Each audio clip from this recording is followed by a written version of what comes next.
Hello, everyone. What's going on? What's going on? What's We're back. going on? I'm back in Dubai, guys. I'm back in Dubai. Yes. Had a long break back in Singapore. The family is back still in Singapore, but I'm here all alone. And I've got the whole house. And of course, By the first things yourself. first, he's got to come over and do the review. Yes, right? yes, we'll do that. We'll do Yeah. that. So we were thinking of we wanted to do something a little bit different, and here we are. Next room from my studio. At the back there is The background.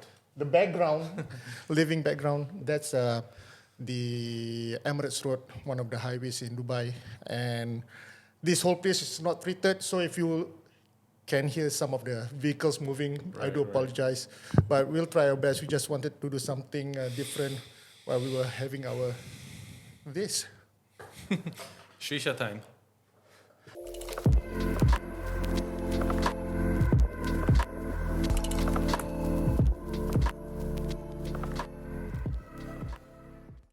So, bro, how are you? Good, how are you? Very good, man. I'm pleased to be Glad back. to have you back. I can't wait to get back because it Yeah. was super humid in Singapore as always, right? It's becoming uncomfortable there, but I'm back. So let's do our review. So first thing first, I want to ask you, bro.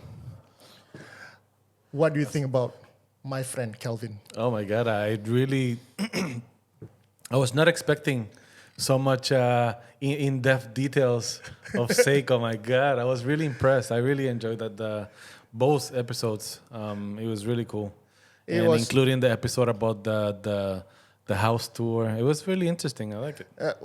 To be honest, Kelvin showed a part of him that he's never showed me before. Right. So back then, when I was in my early 20s, Kelvin and I, we were breakdancing, bro. Really? We were b-boys. Really? But I turned out to become a better DJ than a b-boy, right? And he wasn't that good as well, just like me, you know. So you both took different paths. yeah. So but he's one of my He seems very, like a very really close nice guy. buddies. Yeah, He's a nice he's guy. one of my very close buddies. One of those guys that I will meet up whenever I go back. Yeah. Hello to Kelvin there in Singapore. Yeah. All right. So Yeah, man, let's continue our thingy about showcasing my collection pairings. And I have two of those that we talked about last time. You can see here, this two is what I call my calendar watches and moon phase. The green one is a Glashutte original. It's called the Panomatic Lunar date. And I have a Blancpain Leman full calendar. And as you can see, they both have the moon phase.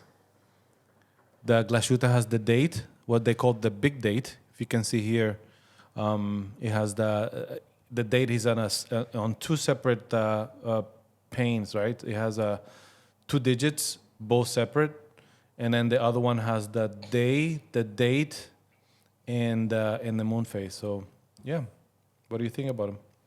well, I've never seen you wear either of these watches to work. Right, to be right. honest.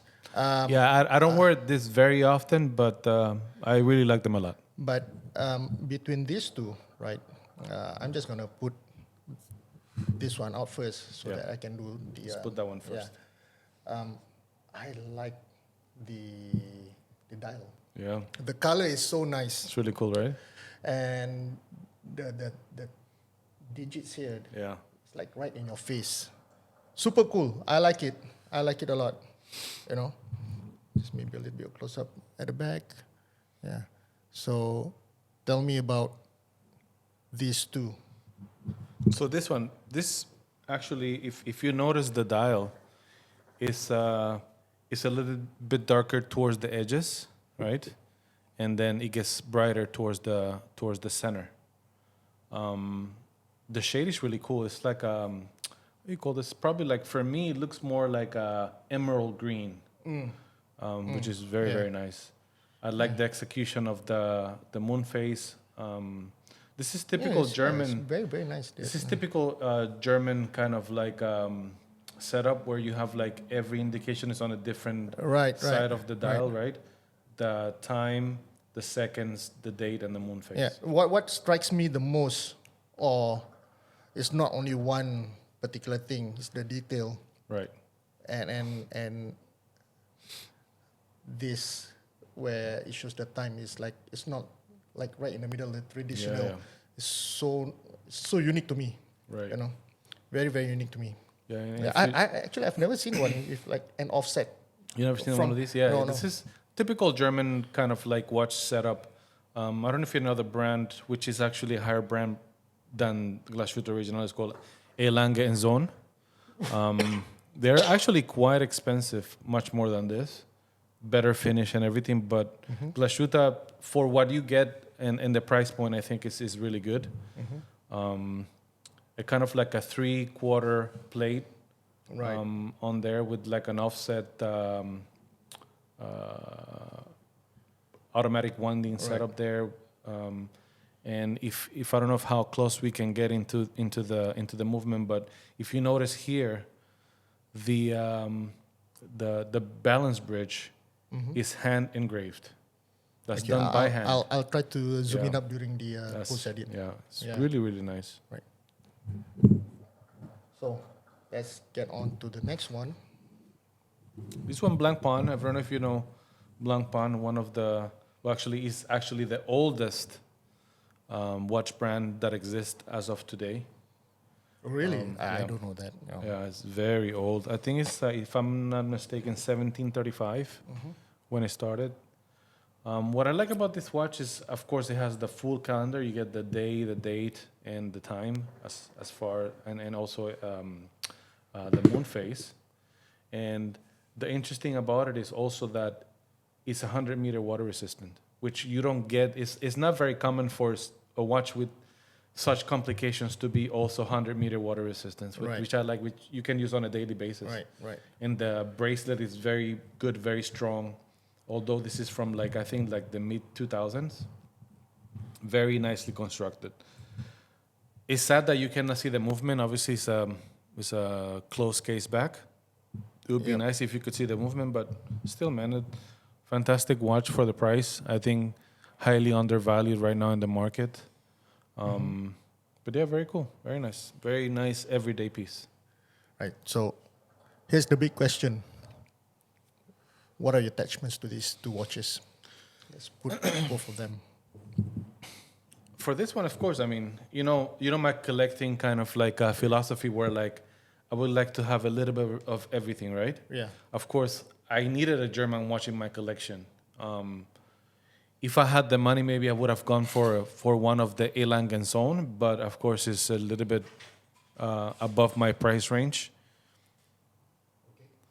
But Glashutte original, man, to be honest with you, as it's been said many times over, you probably get 2/3 of what you get with Lange at 1/3 of the price, which is really amazing. And Blancpain, one of the oldest, the complication that I was looking for the price that I was looking for, the amazing bracelet, the quality, I mean, it's just fantastic. All right. Very, very nice. Very, very nice. So how much are these watches? I think the Glashutte original is around, I want to say, $10,000 retail. Uh-huh. But the good thing is because they're not as popular, you can get a pretty good discount from the stores. Okay. So you can get maybe 20-25% Right, discount right. from the store. Right. If you even go on the secondary market, probably even more, man. You can right, probably right. get it for 30, maybe even 40% off. The Blancpain, also same, discontinued model from the mid 2000s, not very sought after. Probably you can pick this up for $5,000. Cool. Yeah. Coolio. So I guess, is there anything else you want to add to this? No, I mean, I as I said, I love all of my watches. These two, I think, represent great value for money. If you're looking for something like this, man, you cannot go wrong with these two brands. you know, in-house movement on the Glashutte original. On the Blancpain, you get a Frederick Piguet movement base, modified by Blancpain, high-end movement. It rivals, man, so many things that you just cannot get for this price point. Right. Cool, man. Very, very cool watches. So that's it, I guess, for our return episode from the dynamic duo. Yeah. I don't think we are dynamic. We are just duos. One of the duos out there, you know, right? And the very first pairing, not very first pairing, I think the second pairing from you, This is right? the third pairing, I think. Third pairing. Yeah, Yeah. third Oh, yeah, okay, yeah, the third pairing. Yeah. So we'll wrap it up for this particular episode, and then we'll get back to you with the If next you guys episode. have any questions regarding these watches, Yeah. just Please. post something on the comments, Please, and we'll yes. do our best to, Yeah. you know, any details, any pricing, any questions you may have about the movement. Any information that you need to know, Yeah, right? definitely. Or if just give us a shout out, man. Yeah, definitely. You know, right? I don't want to do it on myself, so it's kind of a hack if I do it on myself, right? But yes, please, we would like to know or reach out to you guys, and hopefully we can get something back in return. sure. You know, so you know the drill. Subscribe to Think Time Theory, and if you are, you will be officially be called Think Time Theorists. Yes. And like and subscribe, please. Yes. Thank you so much. Thank you, guys. We'll get back with some of the stuff. Yeah. Sure All right. things. Thanks.